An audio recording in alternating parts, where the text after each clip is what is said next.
Assalamualaikum warahmatullahi wabarakatuh. Kali ini kita ingin berbincang-bincang bersama salah satu tokoh pemuda Sumbawa. Beliau senior kami dalam belantika aktivitas pemuda, Bapak Edi Sapian Gule. Ya. Beliau pernah menjadi ketua pemuda Muhammadiyah, pernah di KNPI dan beberapa organisasi lainnya. Bang Edi, Ya. berbicara tentang pemuda ini menjadi semakin menarik karena setiap kelahiran sebuah bangsa selalu ada pemuda yang ikut menjadi aktor atau menjadi pelaku sejarah dalam kelahiran tersebut. Dan Indonesia sebagai salah satu negara yang kemudian dimerdekakan 17 Agustus oleh pemuda Soekarno dan teman-temannya menjadi sebuah referensi tentang bagaimana pemuda masa sekarang untuk memainkan peran-peran strategis dalam rangka membangun dirinya, membangun daerah dan membangun bangsa. Nah, sebagai tokoh pemuda yang relatif persentuhannya dengan dinamika kepemudaan selama ini, bagaimana Bang Edi melihat eksistensi pemuda pada era kekinian dalam perspektif keorganisasiannya dulu, peran-peran kelembagaan. Mohon masukan. Oke, terima kasih Bung Ais ya dipercayakan untuk menjadi narasumber lah ya dalam perspektif pemuda. Memang kalau kita berbicara pemuda ini, yang terbayang di kita itu kan adalah perubahan. Bukan hanya dalam batas bernegara, tetapi dalam konteks agama. Mengapa Allah itu mengangkat Muhammad menjadi rasul itu pada umur 40-an? Ini juga menarik. Mengapa pada umur 40 itu menjadi menarik ya? Allah mengangkat Muhammad menjadi rasul. Karena memang ada semacam kenyambungan antara fisikly pemuda, ada idealisme di dalam pemuda itu, dan ada semangat. Nah, tiga kekuatan ini paling tidak yang ada di dalam pemuda ini, inilah sesungguhnya yang bisa menjadi roh dari sebuah perjuangan itu. Sehingga di dalam sejarah negara Republik Indonesia kita akrab dengan istilah Bung, ya kan? Bung Harto, Bung Tomo, Bung Karno, Bung Hatta. Itu menunjukkan mereka itu adalah pemuda. Jadi pemuda inilah sesungguhnya di dalam sejarah bernegara kita ini, apa yang disampaikan oleh Bung Ais itu yang mendirikan negara itu. Sebagai contoh yang lainnya, umpamanya bagaimana Jenderal Sudirman. Dia itu bergerilya pada usia 30-an tahun. Dia sudah bergerilya. Nah, sementara kalau pemuda kekinian umur 30 itu kan masih duduk di DKR main gitar, ya kan? Kadang sekarang organisasi pun dia kurang tertarik gitu. Nah, itulah yang menjadi sorotan kita kali ini tentang eksistensi pemuda kekinian secara kelembagaan.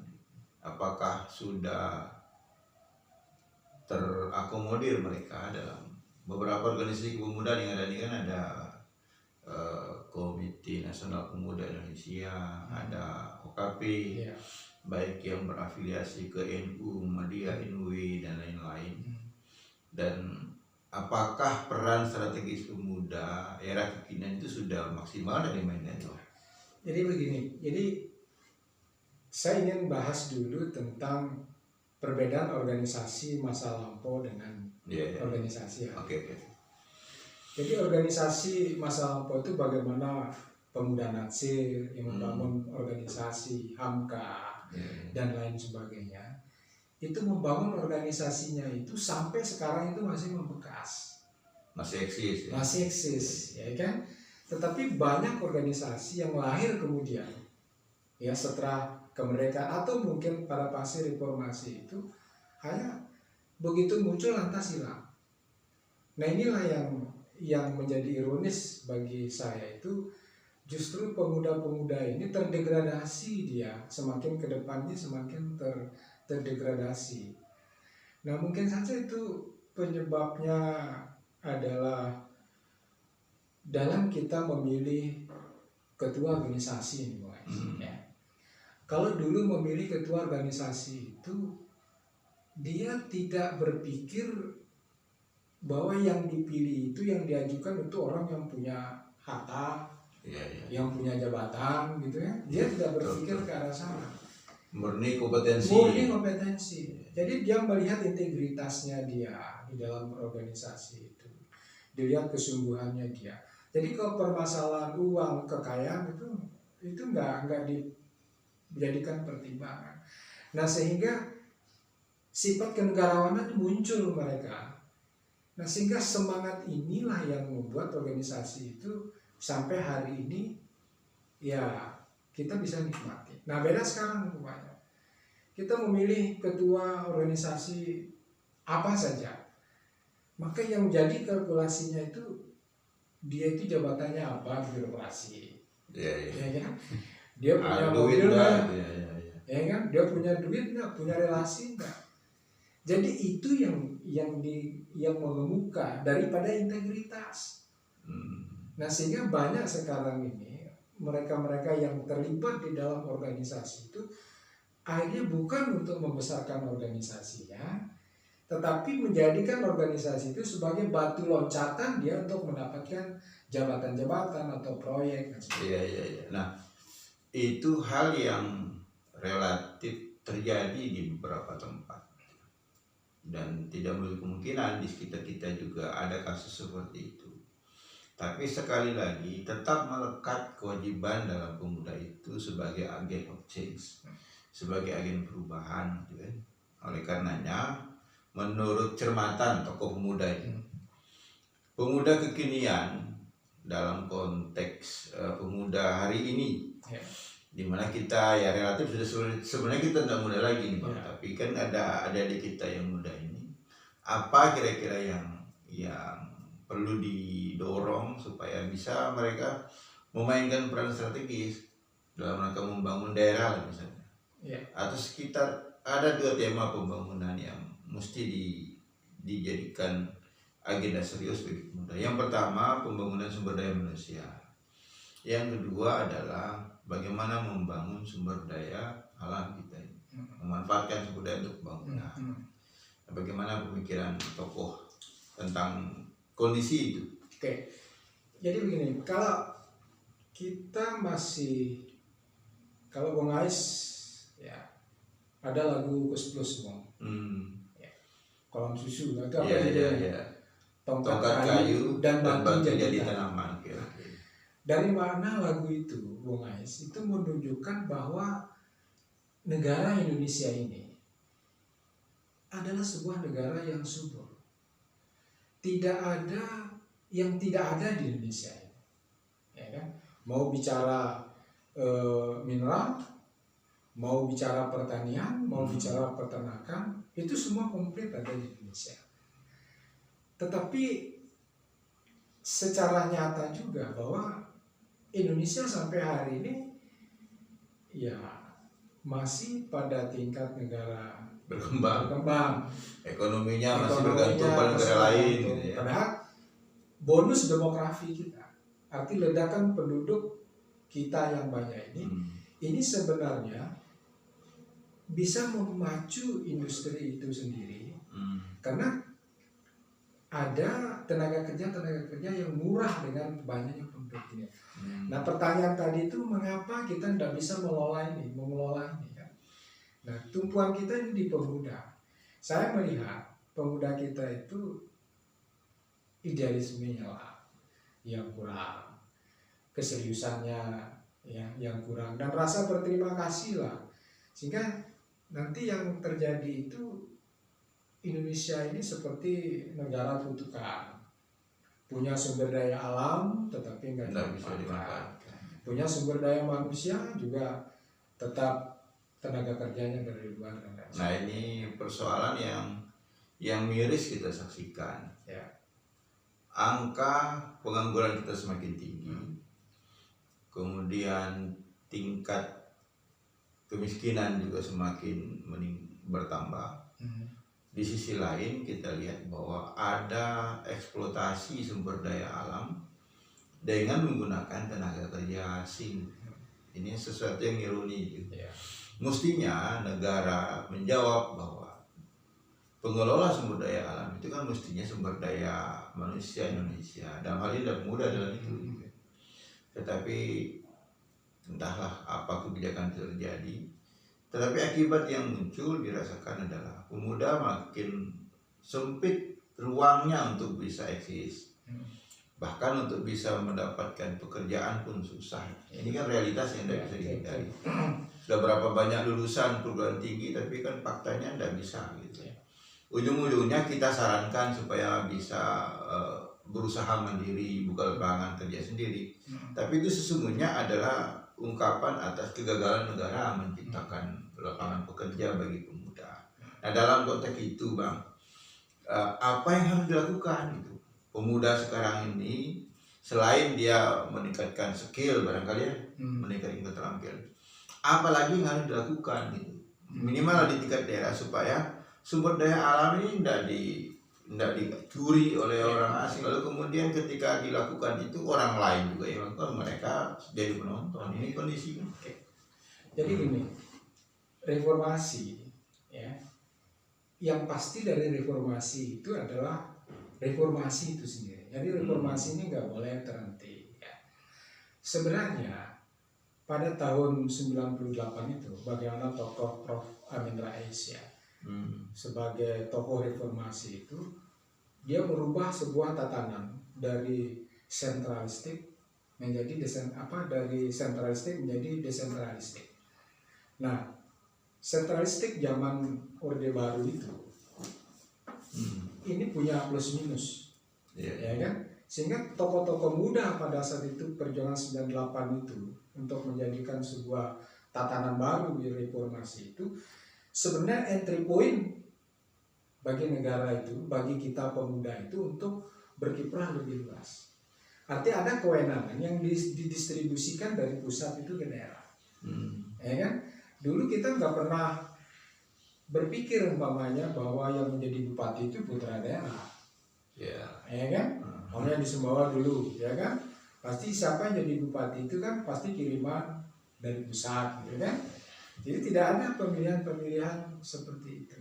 Nah, reformasi ini memberikan kita entry point untuk bisa memanfaatkan sumber daya alam, mengelola sumber daya manusia ini yang tidak bisa. Nah, sehingga titik celah yang saya melihat itu adalah siapa yang memanage.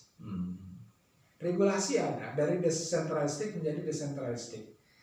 Tetapi di dalam otonomi itu adalah sebuah kebijakan, sebuah tatanan yang di mana daerah itu diberikan peluang yang lebih luas untuk mengatur, membiayai daerah itu masing-masing. Nah, dengan sumber daya yang ada. Nah, seharusnya ini kan menjadi sebuah peluang, Bung Mas. Ya, kan? Begitu. Ya, tetapi karena siapa yang mendirect, siapa yang mengelola, siapa yang menjadi pemimpin di suatu daerah, ini menjadi penting. Nah, menjadi penting ini karena yang namanya pemerintah itu kan punya kewenangan memerintah, punya kewenangan dia bagaimana mengelola sumber daya alam, mengelola sumber daya manusia. Tetapi kalau kebijakan-kebijakan di daerah itu tidak bisa dia untuk menjadikan limpahan rahmat yang dari Allah itu juga nggak bisa. Masih ingat kita tahun 70-an Pak Bung ya? Bagaimana negeri jiran Malaysia itu mengirim calon-calon guru itu untuk dididik menjadi guru di Indonesia, ya kan? Ya. Itu besar-besaran itu dari Malaysia itu mengirim Bahkan kita juga mengekspor guru Iya, ke Malaysia. kita mengekspor guru, dia membawa sini, kita ekspor. Nah, jadi dia punya itu lebih fokus. Nah, sehingga dalam kurun 1 dekade, 10 tahun, ya, mereka itu tiba-tiba menjadi sebuah negara yang kuat, ya kan? Dia menjadi ekonominya maju, pendidikannya maju. Nah, kalau dulu kita mengekspor guru ke Malaysia, hari ini Indonesia itu mengekspor buruh. Ya kan? TKW, TKI. TKW, Ya. TKI itu diekspor ke sana. Nah, inilah menjadi tantangan sebenarnya bagi kita. Sehingga peran pemuda ini mutlak dibutuhkan. Nah, tadi menyinggung Amin Rais sebagai tokoh reformasi, dan dalam catatan kami gitu kan, bahwa Amin Rais pernah datang ke Sumbawa ini dalam sebuah seminar nasional tentang pertambangan, dan saat itu Bang Edi juga yang menjadi inisiator melalui organisasi pemuda Muhammadiyah waktu itu kan. Nah, apa istilahnya itu, apa manfaat atau apa yang kemudian terjadi di dalam seminar nasional itu dengan gagasan pemikiran Amin Rais terhadap persoalan sumber daya pemuda di Sumbawa. Karena saat itu kan saya juga menyaksikan teman-teman muda juga hadir sebagai peserta seminar dan banyak yang memberikan masukan kaitannya dengan bagaimana lapangan kerja di pertambangan, termasuk juga daerah ini dapat apa dari pertambangan. Nah, coba barangkali dijaluk kembali tentang itu. Karena pelaku ini masalahnya, kita juga perlu disadarkan karena jangan-jangan dokumentasi kita atau persepsi pemuda tentang apa yang dilakukan saat tempo lalu itu jangan-jangan terputus gitu ya. Perlu dijelaskan. Jadi begini, saya sebelum bercerita ke situnya, Bang Aisyah, saya punya pengalaman kira-kira saya kelas 4 SD, umur sekitar 10 tahun. Dari Kampung Bugis itu saya diajak ke asrama tentara oleh ibu dan bapak itu. Nah, kemudian sampai di terminal ini kan terminal kota dulu, Bugis. terminal Bugis ini, ya kan? Nah, jadi kalau kita mau masuk ke Kodim itu, kan kita melewati itu. Nah, di situ terminal itu ada banyak orang tidur. Kebetulan saat itu jam menunjukkan jam 12 lah ya.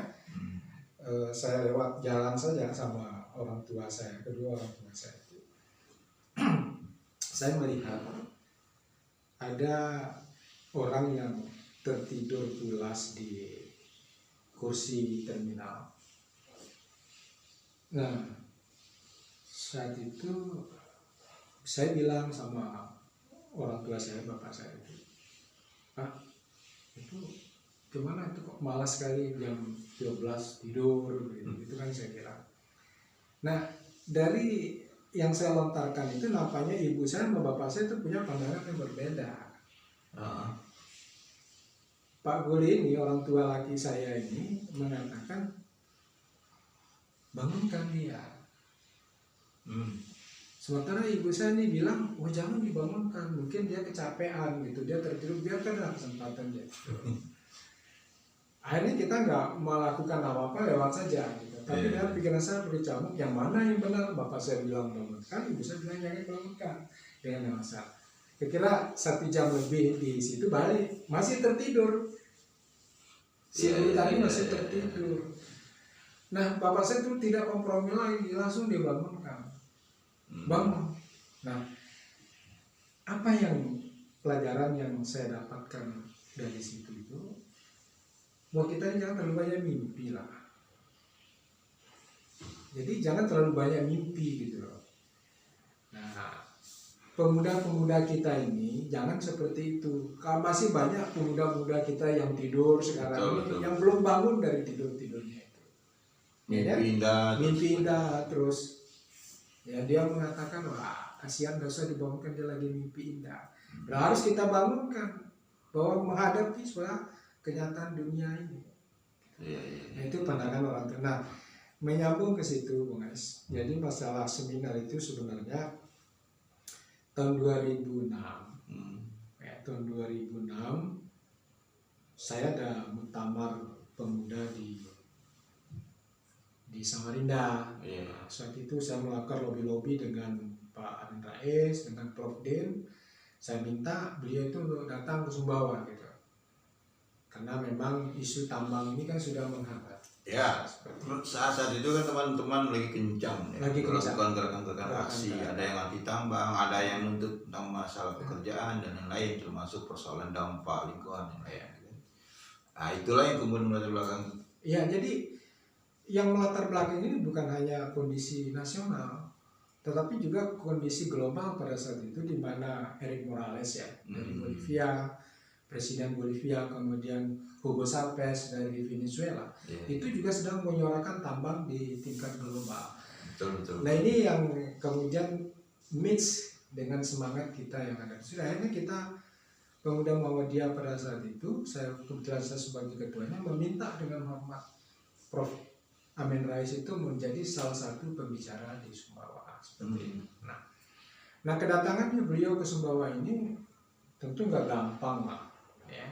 Karena bagaimana pada saat itu sebuah company yang besar itu akan mengkalkulasi kedatangan tokoh-tokoh semacam itu, takutlah akan mengganggu daripada ritmenya dia. Tetapi namanya pemuda ya, bukan pemuda namanya kalau nggak bergejolak pada saat itu kan. Ya harus dilawan. Harus dilawan, begitu. kan. Hanya beliau datang pada saat itu kita nggak punya pesawat terbang. Jadi bandara semua pada saat itu Belum buka. Betul. Tidak ada penerbangan. Nah, yang tertarik kita itu kan seminar itu terjadi dan berjalan dengan baik, dinamikanya juga bagus. Rekomendasinya. Ya. Nah, ini yang kan orang apa sih kemarin seminar-seminar aja tapi kita tidak tahu apa rekomendasinya. Ini yang sedang digali. Iya, jadi pasca seminar itu, itu bulan Januari tahun 2007 itu memang banyak suara miring yang menyampaikan kepada kami ya, bahwa itu hanya sebuah seminar saja, seremonial, ngabisin duit saja gitu kan, nggak ada maknanya. Nah, tetapi karena memang teman-teman seperjuangan itu bukan pencitraan, tetapi dia melakukan itu dengan segenap jiwanya gitu, dengan kesungguhannya, sehingga bagaimana tawaran dari pihak lain untuk digagalkan itu dengan berbagai iming-iming materi itu kita tolak. Ada. Kita ingin ya, pemuda-pemuda pada saat itu ingin bahwa negara ini ya benar-benar merasakan kekayaan alam itu. Karena kita tahu bahwa sangat sulit, walaupun undang-undang dasar kita mengatakan bumi, air, dan kekayaan alam yang terkandung di dalamnya dikuasai, tapi kenyataannya enggak. Nah, inilah yang didobrak sehingga ada beberapa rekomendasi memang yang dihasilkan. Orang yang menyaksikan, yang mendengar itu merasa kurang percaya dengan kami, tapi ini tetap kita tolak. Nah, sehingga rekomendasi itu apa saja? Yang pertama, yang besar nih, Bung Aisyah, yang besar adalah negara harus benar-benar real mendapatkan divestasi itu. Saham. Investasi saham. Jadi saat itu negara itu mimpi saja gitu. Bagaimana amanat konstitusi itu hanya sebuah mimpi belaka. Nah, pemuda-pemuda Sumbawa itulah yang berkontribusi kepada negara ini, sehingga hari ini perusahaan-perusahaan tambang itu menyisikan sahamnya itu divestasinya kepada daerah ya, negara dan daerah gitu. Ya, pengertian kalau di dalam kontrak karya itu kan kepada pemerintah, ya kan, pemerintah itu kan boleh saja pemerintah daerah, pemerintah provinsi. Ya, memang kita melihat kelemahan regulasi tentang masalah pertambangan itu, karena yang terjadi itu antara negara dengan perusahaan. Nah, coba mestinya idealnya itu kan badan usaha milik negara dengan perusahaan bermitra dalam konteks mengelola sumber daya, relatif negara bisa melakukan intervensi. Tapi kalau presiden sendiri ikut terlibat menandatangani kontrak karya dengan company, maka akan susah. Jadi kelembagaan negara terbawa-bawa. Akhirnya apa? Kita nggak bisa dapatkan. Tapi untunglah itu salah Iya, satu betul. rekomendasi yang menarik, dan nampaknya saat itu kita juga melihat semua daerah-daerah juga menggeliat Iya. untuk kemudian mendapatlah itu, Iya. terutama di wilayah Papua ya, Betul. ya gitu ya. Sehingga mereka mendapat banyak. Nah, selain saham apa lagi yang Iya. dibahasakan teman-teman dalam seminar? Saya saham itu sekarang menggeliat di KSB, ada smelter. Ya. Pembahasan, ya. Smelter ini kita melihat bahwa impactnya jauh lebih hebat daripada tambang itu sendiri. Ya. Jadi tak seberapa lah eksploitasi di batu hijau itu, impactnya ya, dari kalau dibandingkan dengan industrialisasi daripada smelter itu. Dan kalau itu nanti terwujud, benar-benar terwujud, kita baru bisa lebih makmur. Artinya inilah bagian dari pada perjuangan pemuda pada saat itu. Nah, di samping tadi divestasi, kemudian smelter yang sudah bergerak, termasuk yang sudah dinikmati itu adalah scrap, pemanfaatan limbah. limbah itu juga bagian. Kemudian bagaimana, nah ini yang sedikit kurang jalan ya, karena di rekomendasi itu juga ada bagaimana perusahaan ini mau memanfaatkan perusahaan-perusahaan lokal. Nah ini pemberdayaan lokal ini yang saya nggak pantau, tapi saya melihat perusahaan-perusahaan itu nggak begitu respect ya dengan pemanfaatan perusahaan-perusahaan lokal. Tapi impact yang dirasakan langsung dari rekomendasi itu menyangkut masalah tenaga kerja. Ya. Bahwa kita saksikan juga ada komitmen perusahaan untuk memaksimalkan pemberdayaan tenaga kerja lokal, meskipun dengan komposisi atau persentase tertentu. Nah, itu terjadi setelah atau pada masa Newmont ya, PT Newmont Nusa Tenggara. Nah, kemarin terjadi pelelangan saham Newmont itu, lalu kemudian dibayarlah oleh perusahaan lain gitu kan, dalam hal ini perusahaan nasional tapi kayaknya kerjasama dengan salah satu negara di Asia gitu kan. Maka muncullah nama baru perusahaan itu, yaitu PT Aman Mineral. Kebijakannya relatif berbeda dengan Newmont Nusa Tenggara, termasuk di dalam hal rekrutmen ketenaga kerjaan, pemberdayaan dan lain-lain. Dan ini sedang dilakukan upaya teman-teman terutama di wilayah barat itu untuk memaksimalkan peran sumber daya manusia yang ada di situ untuk ikut dalam kegiatan pertambangan. Sekaligus juga bagaimana memanfaatkan bias atau dampak ekonomi. Ini yang relatif agak kita cermati berkurang. Nah, apa yang kemudian harus dilakukan oleh pemuda milenial ini gitu kan? Kalau kemarin oke lah kita sudah lakukan dengan pendekatan gerakan pemikiran lewat seminar, tapi sekarang ini menurut Bang Edi sebagai tokoh muda, apa yang dilakukan oleh teman-teman muda lagi supaya sumber daya alam ini betul-betul bisa dinikmati maksimal? Satu yang kedua adalah ada peran strategis yang bisa dimainkan oleh pemuda gitu kan, baik di dalam perusahaan itu maupun bermitra dalam program-program pemberdayaan lain. Gimana itu?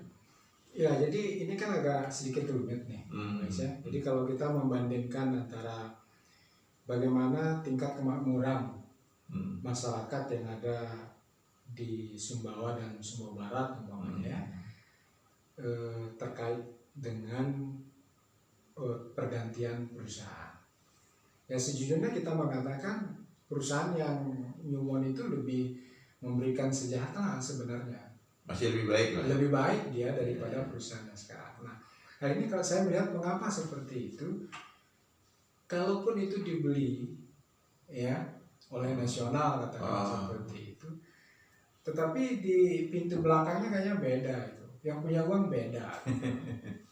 Nah, sehingga kalau dari pemilik saham ke PT Newmont pada saat itu kan rentangnya tidak begitu panjang, sehingga hasil yang diperoleh oleh Newmont kemudian didistribusi kepada tenaga kerja ini kan relatif lebih besar. Dan semakin banyak teman berbagi nih kan Betul. perusahaan sekarang ini, jadi yang dirasakan. Nah, mengenai apa sih peran pemuda gitu kan untuk mengembalikan keadaan, artinya mendapatkan hak yang wajar lah. Kita cemburu juga dengan Brunei gitu kan, sumber daya alam yang relatif sama, tetapi tingkat kemakmurannya beda. Jadi secara garis besar, Bung Ais, saya ingin mengatakan kalau kita bagi negara ini, Bung Ais, ada 4 tipe negara. Ada negara yang kaya, rakyatnya kaya. Ada negara miskin yang rakyatnya miskin. Yeah. Ada negara kaya, rakyatnya miskin, dan ada negara miskin, rakyatnya kaya. Saya pikir kalau sebuah negara yang kaya, kemudian rakyatnya kaya, itu nggak perlu dibahas lah. Kayak Amerika, Ya.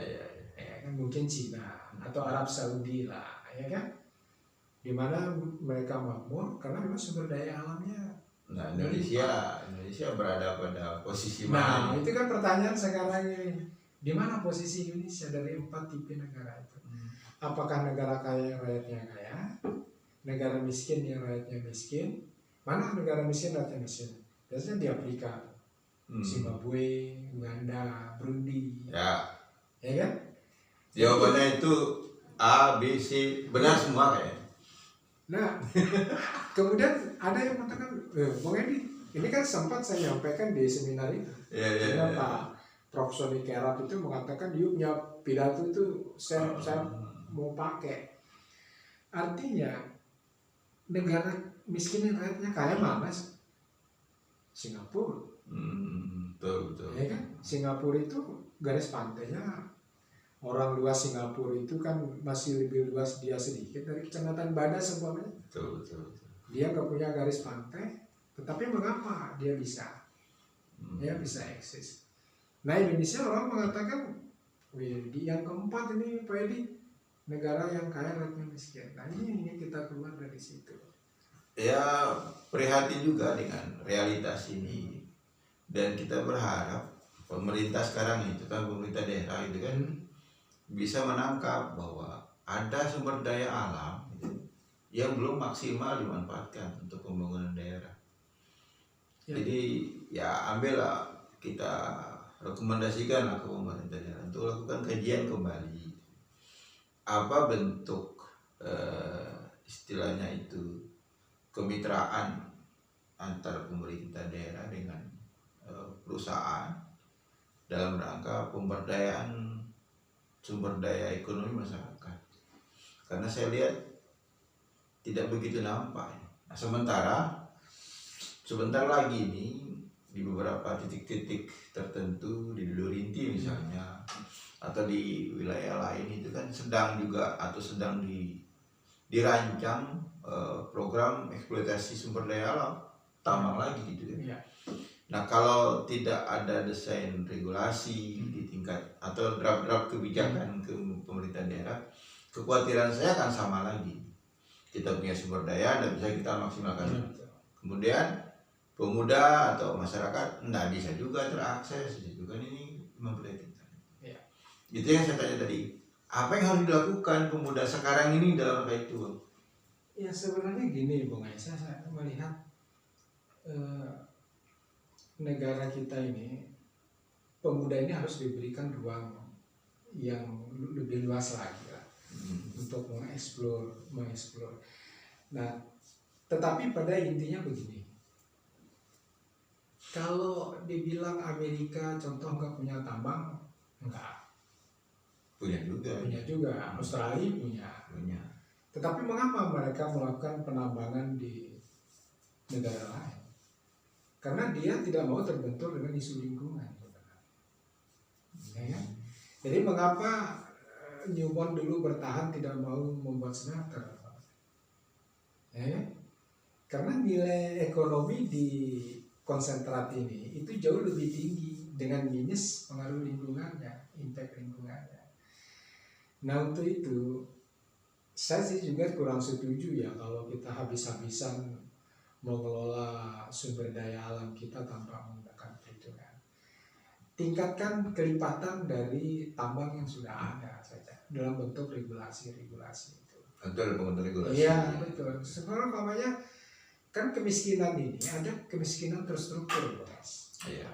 Ya kan ada kemiskinan yang memang karena faktor malas. Betul, betul. Nah, yang paling banyak ini kemiskinan terstruktur. Arti pemerintah yang membuat orang itu menjadi miskin dari regulasi. Salah satu contoh umpamanya, kita harus mengoreksi sebuah perusahaan yang melakukan save karyawan itu, ya kan? PHK. Dari save itu yang dibuat sehingga dia itu cenderung begitu selesai kerja dia pergi istirahatnya di pulau lain, istirahatnya di Lombok, masuk 3 hari istirahatnya di Lombok. Nah sehingga roda ekonomi ini kan berputarnya di Lombok, sehingga mengapa di Lombok itu ada epicentrum, ada roda-roda ekonomi, karena regulasi di daerah kita itu belum bisa mengkoneksikan antara jam kerja itu dengan percepatan pertumbuhan ekonomi. Katakanlah kalau dia banyak stay di Sumbawa atau di KSB, Malaysia, mereka butuh tenaga kerja dong, butuh asisten rumah tangga, butuh sayur yang banyak, ya kan? Sehingga petani kita ini bisa. Nah itu yang saya katakan, kemiskinan ini jangan sampai dominan kemiskinan terstruktur yang diakibatkan oleh kebijakan pemerintah. Berarti butuh political will lagi gitu kan? Butuh political will lagi. Ya mudah-mudahan lah pengambil kebijakan kita lebih bisa fokus gitu ya. Melihat harus melihat sumber daya ekonomi itu adalah sebuah potensi yang integral dengan masyarakat setempat. Lucu misalnya kalau di situ ada potensi ekonomi tapi masyarakatnya tidak berkembang secara ekonomi, tidak ada ngaruh misalnya gitu. Padahal mereka punya sumber daya, mereka saksikan juga di situ. Ya ini perlu lagi. Oke, yang sekarang ini Bang, selain persoalan tambang, sekarang ini kita dihadapkan pada satu kondisi akibat dari katakan sejak dibilang wabah internasional, bisa bilang ya, dibilang musibah juga iya, ini kan ada COVID-19 gitu kan. Praktis akibat dari itu semua aktivitas sosial ekonomi relatif dibilang lumpuh tapi tidak bisa berjalan maksimal. Di mana-mana kita saksikan bahwa PHK bertambah, pengangguran bertambah, kemudian kemiskinan pasti bertambah lagi. Orang-orang yang hidup susah makin bertambah lagi. Di sisi lain bahwa negara membuat regulasi dengan beberapa protokol-protokol tertentu membuat kita nggak bisa keluar rumah pun nggak bisa nih, apalagi mencari nafkah gitu. Nah, apa yang harus diinisiasi atau dikreasikan oleh pemuda ini? Dalam situasi kayak begini itu, mesti kan keluar dari lubang jarum gitu. Kan yang bisa melakukan pemuda ini. Ya, apa bentuk atau harapan kita terhadap bagaimana peran strategis yang bisa dimainkan oleh pemuda dalam keluar dari situasi kayak begini, supaya apa? Kembalilah ekonomi kita bergerak secara normal lagi. Apakah itu dengan secara mandiri atau apa kan? Begitu juga dinamika sosial gitu kan. Dan kesehatan masyarakat tetap utama, tetapi janganlah gara-gara itu kemudian kita nggak bisa apa-apa. Nah ini bikin tidur panjang kita. Sementara di sisi lain ada dropping, ada istilahnya itu, ada ekspansi tenaga kerja asing untuk mengambil sumber daya. Gimana Bang? Ya, jadi saya sangat prihatin sebenarnya dengan cara kita menghadapi permasalahan ini. Bahwa permasalahan tentang COVID tadi bisa ditarik ke situ. Kita ini kalau kita melihat dari tingkat target pertumbuhan ekonomi Indonesia secara nasional kita, pokoknya pemerintah sekarang itu tetapkan target itu 67% itu tingkat perkembangan ekonomi kita. Nah, tidak ada corona pun, ya ternyata kita nggak mampu mencapai titik harapan di bawah 5% sebelum corona. Nah setelah ada corona ini, menurut beberapa pakar itu pertumbuhan kita itu bisa jadi minus. Kalau dari setengah tahun lagi itu bisa minus gitu. Nah, jadi saya kemarin sempat baca atau dengar ya juga wawancara Deddy Corbuzier dengan Ibu Siti Fadila, mantan Menteri Kesehatan. Poin yang disampaikan oleh Ibu Fadila itu, dia mengatasi H5N1, nama lain dari flu burung, H5N1. Dia mengatasi penyakit yang pandemik itu katanya itu tidak dengan vaksin. Kalau sekarang kan corona ini kan belum ditemukan vaksinnya, ya kan? Tetapi Siti Fadila mengatakan saya mengatasi ya H5N1 itu tidak dengan vaksin, tetapi dengan politik, dengan kebijakan. Nah, ini lepas kemudian dia harus berlabuh di penjara itu lain sisi. Tapi saya melihat ada kenanya juga.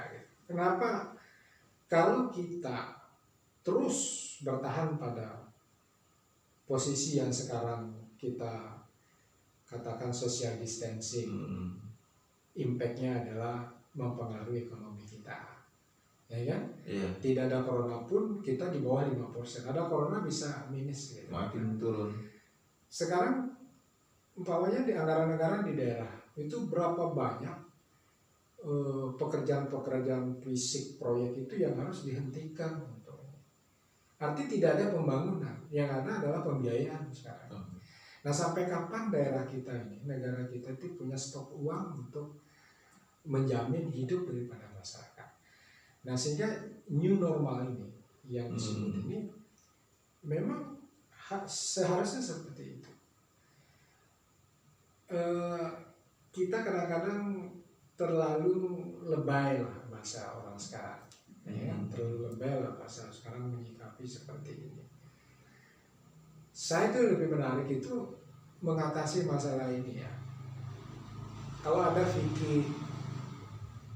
fikih ya, sebuah ilmu katakanlah tentang kesehatan tadi itu, yang juga belum tentu benarnya karena ada beberapa dokter juga menyanggah seperti yang disanggah oleh Direktur Rumah Sakit Umum Mataram. Ya. Kemudian tadi saya lihat juga di YouTube tadi bahwa dari 100 orang yang meninggal dari COVID itu, dari 100 pasien, kalau ada 2 yang meninggal. Artinya jangan-jangan korelasinya sama juga dengan kegalauan dari Siti Fadila terhadap permasalahannya. Tapi kan impact yang dirasakan sekarang ini, ekonomi kita lumpuh. Pendidikan nggak bisa bergerak sebagaimana biasa. Aktivitas pelayanan publik juga terbatas. Nah sehingga pasti membawa dampak kepada semakin turun atau semakin rendahnya ekonomi dan daya beli masyarakat. Nah di dalam itu ada pemuda, di dalam masyarakat ada pemuda gitu. Apa yang harus dilakukan pemuda dalam rangka menjawab itu? Kan tidak mungkin ya kita serta-merta menerima saja. Nah, tapi paling tidak kan ada sikap kritis untuk bersikap. Yang kedua, perlu ada action. Tidak cukup ya. Mungkin ada kebijakan yang bagus barangkali didesain oleh pemerintah, tapi masyarakatnya atau pemudanya tidak nangkap ini. Coba bagaimana nih harus dilakukan oleh pemuda dalam rangka itu? Iya, jadi begini, itu kelemahan kita itu, pemuda kita ini kan hedonis selama ini. Pemuda kita ini terlalu banyak nonton iklan. Jadi dia nggak punya kreativitas, pemuda kita ini. Nah, kalau di dalam bahasa agama, inna ma'al usri yusra, fa inna ma'al usri yusra.